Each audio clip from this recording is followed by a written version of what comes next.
एक ऐसी देवी जिन्होंने अपने और अपनी सहेलियों की भूख मिटाने के लिए अपने सर को धड़ से अलग कर दिया था।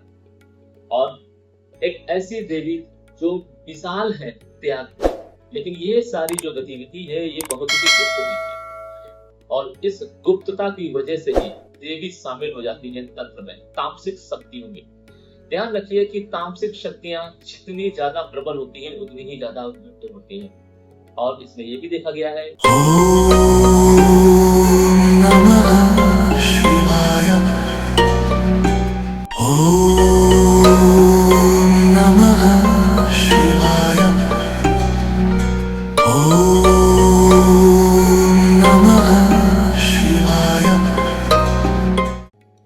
क्या अगर मैं आपसे कहूं कि आपको भूख लगे और आप खुद का ही भक्षण कर ले, खुद का ही सेवन कर ले, तो क्या ये संभव है? क्या कभी आपने देवी का ऐसा रूप के बारे में सुना है कि देवी को भूख लगी और उन्होंने अपनी क्षुधा मिटाने के लिए खुद का ही भक्षण कर लिया? आज मैं आपको एक ऐसी देवी की कहानी सुनाने वाला हूँ जिसकी कृपा मात्र से किस्मत बदल जाती है। भाग्य में वो आ जाता है जो आपके भाग्य में कभी था ही नहीं। एक ऐसी मिसाल जो शक्ति, त्याग और नियंत्रण की जीती जागती तस्वीर है। मैं बात कर रहा हूँ माँ छिन्नमस्ता की। और आने वाली 30 अप्रैल को छिन्नमस्ता जयंती है। इस दिन माता की एक अनोखी पूजा अगर आपने की, जो कि अभी मैं आपको बताऊंगा, जो लोग तंत्र से रिलेटेड जुझारू हैं उनके लिए भी पूजा है, जो लोग सात्विक पूजा करते हैं उनके लिए भी पूजा है, और जो लोग तामसिक साधना या सिद्धि के लिए अग्रसर होना चाहते हैं उनके लिए भी पूजा है। आज का वीडियो कुछ खास होने वाला है, इसलिए बने रहिए मेरे साथ में। एक ऐसी देवी जिन्होंने अपने और अपनी सहेलियों की भूख मिटाने के लिए अपने सर को धड़ से अलग कर दिया था। और एक ऐसी देवी जो विशाल है त्याग की, लेकिन ये सारी जो गतिविधि है ये बहुत ही गुप्त हुई है और इस गुप्तता की वजह से ही देवी शामिल हो जाती है तंत्र में, तामसिक शक्तियों में। ध्यान रखिए कि तामसिक शक्तियां जितनी ज्यादा प्रबल होती हैं उतनी ही ज्यादा गुप्त होती हैं। और इसमें ये भी देखा गया है कि ये पूजाएं, माता छिन्नमस्ता की जो पूजा है वो ज्यादातर लोग गलत करते हैं। क्यों? क्योंकि इनकी पूजा में एक शर्त होती है जिसे ज्यादातर लोग पूरा नहीं कर पाते हैं। और कहा जाता है कि जो देवी आपको ऊपर उठाती है वही आपको नीचे भी गिरा सकती है। इसलिए ये जो बात मैं आपसे कह रहा हूँ इसमें आपको घबराने की आवश्यकता नहीं है, बस समझने की जरूरत है। जब आप समझेंगे तब आपके अंदर ज्ञान फैलेगा, और जब आपके अंदर ज्ञान आएगा तब आपसे गलती की गुंजाइश कम हो जाएगी। इसीलिए यहाँ पर घबराने की आवश्यकता नहीं है, और जो मैं आपको बता रहा हूँ उसको आप ध्यान से सुनिए। Welcome celestial seekers to the cosmic journey where the stars align and destinies unfold। मैं यहाँ हूँ ताकि ब्रह्मांड के रहस्यों के माध्यम से आपको गाइड कर सकूं और ज्योतिष के ज्ञान से आगे का मार्ग प्रकाशित कर सकूं। बात उस समय की है जब माता स्नान के लिए मंदाकिनी नदी की ओर बढ़ती है, और जब वो स्नान कर रही होती है कि तभी उन्हें बहुत जोर से भूख लगती है, लेकिन वो अपनी भूख पर नियंत्रण कर लेते हैं। समय बीतता है, वो स्नान ध्यान कर रही होती है और स्नान ध्यान करने में उनको कुछ ज्यादा ही समय लग जाता है। इतना समय कि उनकी जो दो सहेलियां होती है, डांकनी और वारणी, उनको भी भूख लग जाती है। और वो भूख इतनी तीव्रता से बढ़ती है कि वो उस पर नियंत्रण नहीं रख पाती हैं। वो माता से कहती हैं कि हे माँ, मुझे भूख लगी है, मेरी क्षुधा को शांत कीजिए। माता उनसे कहती हैं थोड़ी देर ठहरो, आगे करती हूँ। फिर थोड़ी देर में वो सब्र नहीं कर पाते हैं। क्यों? क्योंकि उनकी क्षुधा इतनी बढ़ चुकी होती है। फिर वो कहती है माता, मुझे भूख लगी है, मेरी क्षुधा को शांत करो। माता वही जवाब देती हैं, लेकिन उनके अंदर नियंत्रण की कमी थी, शांति की कमी थी। फिर वो तीसरी बार ये बात बोलती है कि माता, मुझे भूख लगी है, मेरी क्षुधा को शांत करो। माता तुरंत एक पर्दे से अपना सर धड़ से अलग करती है और उससे 3 रक्त की धाराएं निकलती है। शुरुआत पहली धारा डांकनी के मुंह में जाती है, दूसरी जाती है वाणी के, और तीसरी मां के वो में कूद जाती है। कुछ देर बाद उसमें से एक रक्त धारा और निकलती है और वो माता कमंडलों में ले लेती है। ये प्रोसेस जो हुआ था ये इतनी तीव्रता से हुआ था और इतना गुप्त था कि कहीं पर ये विदित नहीं है। और इसी वजह से माता एक तांत्रिक देवी की कैटेगरी में शामिल कर दी है। माता का ये रूप ये दिखाता है कि माता किस तरीके से त्याग, समर्पण, नियंत्रण और शक्ति का मिला जुला रूप है। जब इंसान के जीवन से चीजें चली जाती है, नियंत्रण खो जाता है, शक्ति का वो अथाह प्रदर्शन करने लगता है और समर्पण भूल जाता है, तब माता आपको मार्ग दिखाने आती है। यहाँ पर यह मैटर नहीं करता है कि आप माता के रूप को मानते हैं या नहीं मानते हैं। माता के रूप को अगर आप मानेंगे तो आपको वो मिल जाएगा जो आपके भाग्य में नहीं है, और अगर आप नहीं मानेंगे तो आपके जीवन में एक बदलाव अवश्य आएगा। कैसा बदलाव? अगर आप नियंत्रण खोएंगे तो परीक्षाएं आएंगी। अगर आप शक्ति का अथाह करेंगे तो भी आपके जीवन में परीक्षाएं आएंगी। वो परीक्षाएं हो सकती हैं आपके परिवार से रिलेटेड हो, संतान से रिलेटेड हो।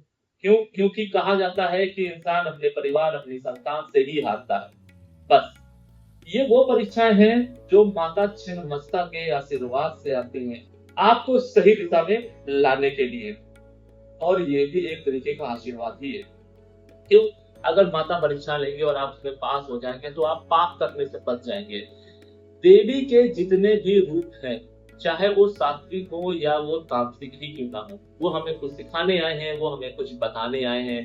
देवी के इन रूपों को समझना और उनकी जयंती के माध्यम से उन रूपों को पूजना, मतलब साल में सिर्फ अगर एक दिन भी जितनी भी जयंती के बारे में मैं बात करता आ रहा हूँ, उस जयंती के माध्यम से उस देवी के स्वरूप को या देव के स्वरूप को आपने पूछा, तो आप उन देवी देवता की ऊर्जा को अपने साथ अलाइन कर सकते हैं। अपने जीवन में एक ऐसी पॉजिटिव लेयर क्रिएट कर सकते हैं, कवच क्रिएट कर सकते हैं जो आपको बुरे समय में बचाएगा और आपके शत्रुओं से आपको बचाएगा।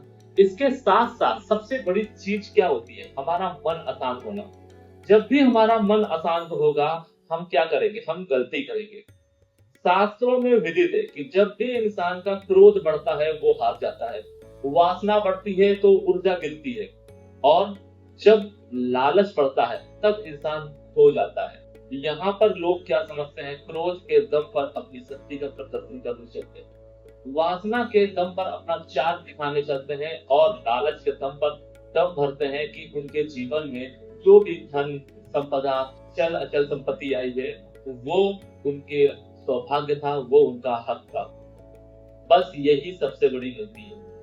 अब मैं आपको वो बताता हूँ कि इस दिन आपको कौन से उपाय करने हैं। उपाय हर किसी के लिए, जो लोग गृहस्थ जीवन जी रहे हैं, जो लोग थोड़ी बहुत पूजा पाठ करते हैं, जो लोग तंत्र साधना में तल्लीन होना चाहते हैं, या फिर जो लोग किसी समस्याओं से ग्रसित हैं, उन सभी के लिए पूजा है। क्या करना है? आपको इस दिन एक लाल कपड़े में 2 लौंग और 3 इलायची अपने पूजा घर में स्थापित कर देना। यानी कि एक लाल कपड़ा लेना है आपको, उसमें 2 लौंग रखनी है, 3 इलायची रखनी है और कपड़े को लपेट देना है। कपड़ा बहुत ज्यादा बड़ा ना हो, हाथ भर का हो, रुमाल जैसा, और उसमें लपेट कर अपने पूजा घर पे रख देना है। क्या होगा इससे? इससे आपके मन का विकार दूर होगा, मन शांत होगा और आपके रिश्ते बैलेंस होंगे। अगर आप ऐसा करेंगे तो जो मैंने अभी आपको बताया है उसमें आपको 100% फायदा दिखेगा। इसके अलावा अगर कोई व्यक्ति पूजा पाठ करना चाहता है तो आपको रात्रि 11 बजे एक दिया प्रज्वलित करना है। दिया सरसों के तेल का होना चाहिए और उसकी लौ पर ध्यान लगाना है। ये ध्यान आपको 21 मिनट तक लगाना है और माता के छिन्नमस्ता के जो सिग्नेचर रूप है उसका ध्यान करना है। उसको अपने मस्तिष्क में धारण कीजिए और वो जो दिया है उस दिए की लौ में ध्यान से देखिए, त्राटक कीजिए। अगर आप ऐसा करेंगे तो आपका मन डिटरमाइन होगा, सिद्धि की तरफ अगर आप अग्रसर हैं तो ये पहला चरण होगा आपके लिए। इसके अलावा अगर आप किसी नेगेटिविटी से जूझ रहे हैं, कोई तंत्र बाधा आपके ऊपर है, तो वो आपको विजुलाइज होगी। माता छिन्नमस्ता आपको एक ऐसी शक्ति देंगी जिससे आपके सामने सच्चाई आएगी। सच्चाई से आपको बचना नहीं है, उसका सामना करना है। क्योंकि जब तक आप सामना नहीं करेंगे, माता आपके जीवन में क्वेश्चन मार्क लगा के रखेंगे। जीवन में जिस भी जातक जातिका को क्लैरिटी की जरूरत है, वो ये क्रिया अवश्य करे। खुद को खुद से मिलाने के लिए, खुद को जागृत करने के लिए हर व्यक्ति को ये क्रिया माता छिन्न मस्ता जयंती पर ये अवश्य करनी चाहिए। इसके अलावा जो भी व्यक्ति साधना करना चाहते हैं, वो रात्रि 9 बजे के बाद लाल पुष्प ले। ये लाल पुष्प ही माता का प्रतीक होंगे। कोई मूर्ति नहीं, कोई दिया नहीं, कोई धूप बत्ती नहीं, कोई प्रसाद नहीं। बस एक आसन बिछाइए लाल कलर का और उसके ऊपर लाल पुष्प रखिए। पुष्प गुलाब के भी हो सकते हैं, गुड़हल के भी हो सकते हैं, लाल पुष्प होने चाहिए और वो माता का प्रतीक बन जाएगा। उसके बाद आपको ह्रीम ह्रीम मंत्र का जाप करना है 51 माला। ये माला आप जितने भाव के साथ करेंगे और जितना साध के करेंगे, उतना ही आपके लिए बढ़िया है। जो भी जातक जातिकाएं थोड़ी बहुत पूजा करते हैं या साधना करना चाहते हैं या थोड़ी बहुत साधना कभी करी है, अब मैटर ये नहीं करता है कि आपकी साधना स्वीकार हुई है या नहीं हुई है। वो छिन्नमस्ता देवी की इस तरीके की अगर साधना करेंगे तो उनका जीवन में उनकी जो सोल कमजोर पड़ गई है या जो उनकी पुरानी साधना थी उसमें कोई कमी रही होगी, तो माता स्वप्न के माध्यम से आपको मार्ग दिखाएंगी। अगर वो स्वप्न नहीं आता है तो आपके जीवन में कोई ऐसा व्यक्ति आएगा जो आपके उन सारे राज को डिकोड करेगा, आपके जीवन के जो क्वेश्चन मार्क हैं उसको निकालेगा, उसके आंसर देगा या देगी।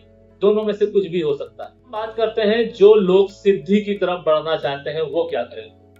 सिद्धि वाले व्यक्ति सेम यही प्रोसेस करेंगे। लाल पुष्प आपको लाल आसन पर स्थापित करने हैं। ह्रीम शब्द का मंत्र का जाप करना है 51 माला। उसके बाद आपको ओम ह्रीम छिन्नमस्ताय नमः मंत्र का जाप करना है 11 माला। ये करने के बाद आपको एक छोटा सा हवन करना है। ओम ह्रीम छिन्नमस्ताय नमः स्वाहा बोलते हुए आपको 108 आहुति डालनी है। ये आहुति डालने से पहले आपको 11, 5, 21 जैसी आपकी पॉकेट अलाउ करे, जैसा आपका डिटर्मिनेशन हो, उस हिसाब से ये शुरुआत की आहुति गणेश जी के नाम से अवश्य डालिए। ऐसा करेंगे तो आपका हवन सक्सीड होगा और आप सक्सेसफुली पहले चरण में इनिशिएट हो जाएंगे सिद्धि की ओर। इसके दूसरे, तीसरे, चौथे चरण क्या होंगे, उसके बाद आपको एक्सपीरियंसेस होंगे। जो आपको एक्सपीरियंसेस हो वो आप मुझे बताइएगा। उस एक्सपीरियंस के आधार पर मैं आपको दूसरा और तीसरा और चौथा चरण बताऊंगा, जिसके माध्यम से आपके जीवन में एक ऊर्जा आपके साथ अलाइन होगी जो कि त्याग, समर्पण, नियंत्रण का प्रतीक होगी, जिसके माध्यम से आप अपने परिवार से लेकर समाज तक सबके लिए एक उपयुक्त इंसान साबित हो सकते हैं। ध्यान रखिए कि जब हम प्रकृति को, जब हम लोगों को देने की सोचते हैं, तभी हमारे पास में ऊर्जाएं आती हैं, तभी हमारे पास सिद्धि आती है।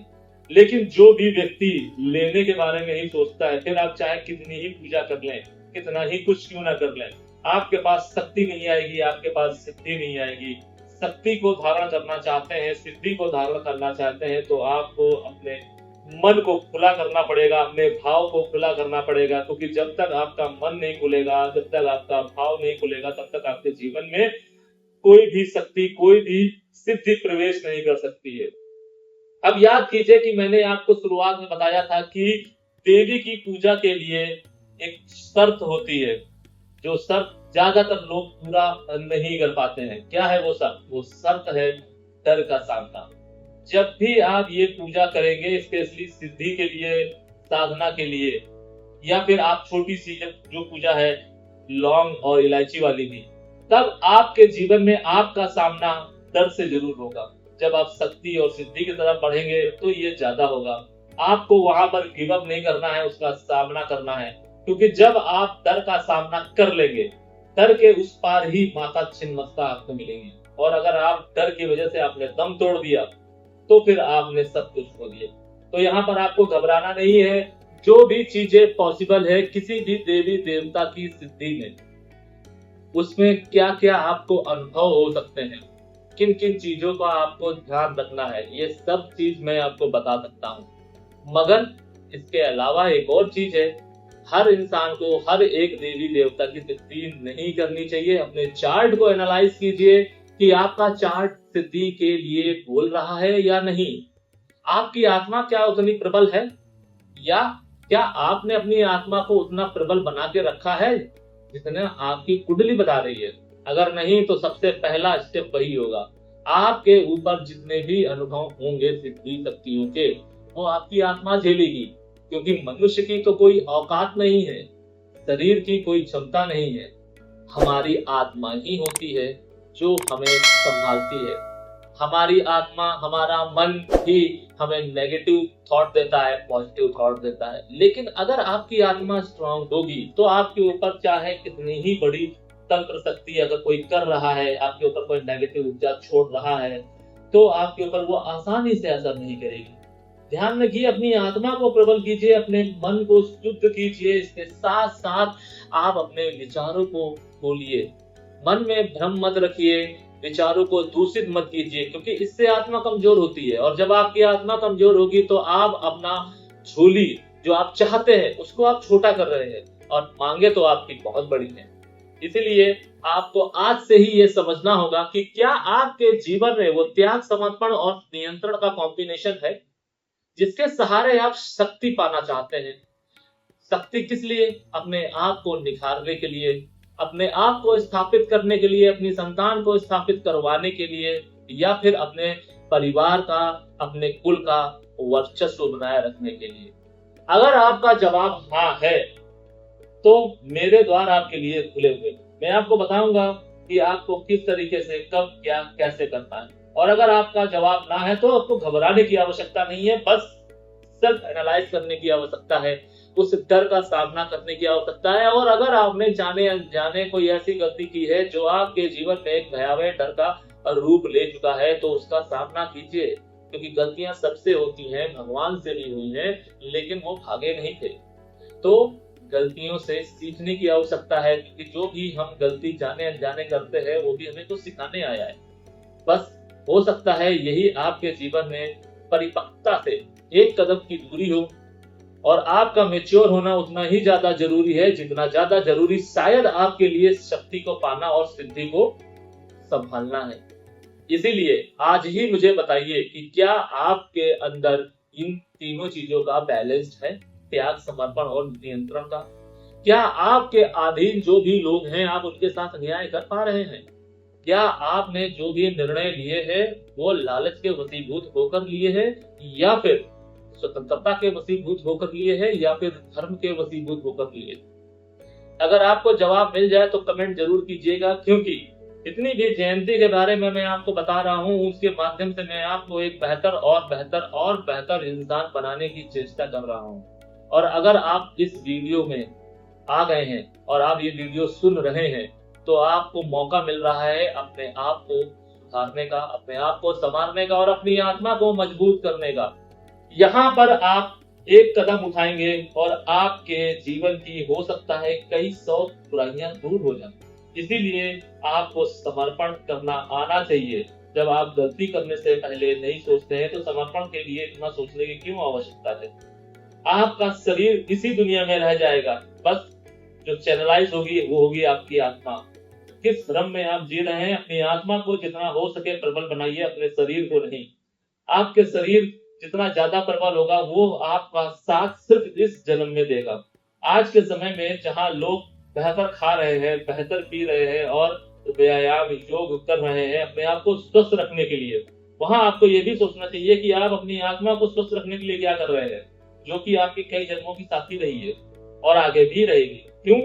क्योंकि जब तक आप ये पाप पुण्य के भेद को नहीं तोड़ पाएंगे तब तक आपको मोक्ष नहीं मिलेगा, और जब तक आपको मोक्ष नहीं मिलेगा आप इसी पृथ्वी पर भटकते रहेंगे। भटकने से मतलब यही है कि आप इसी माया में घूमते रहेंगे। और नारायण की इस माया को अगर तोड़ना चाहते हैं तो सबसे पहला जो काम है आपको करना चाहिए वो है आपको अपनी आत्मा को स्ट्रांग करना। अपनी आत्मा को मजबूत कीजिए, अपने भाव को मजबूत कीजिए, और नारायण आपके सामने होंगे, देवी आपके सामने होगी, शक्ति और सिद्धि के साथ में। ये शक्ति और सिद्धि ही आपको सत्य का बोध कराएंगी। अगर कुछ ऐसा है जो आपको समझ में नहीं आया है तो आप हमें कमेंट कर सकते हैं। अपनी समस्या को सार्वजनिक नहीं करना चाहते हैं तो आप हमसे व्हाट्सएप के माध्यम से भी जुड़ सकते हैं। ध्यान रखिए, देर कभी भी नहीं होती है। जब जागो तब सवेरा। अपने जीवन को, इस सवेरे का इंतजार आपका खत्म हुआ। बस आपको एक निर्णय लेना है और आप आ जाएंगे मेरे रूबरू।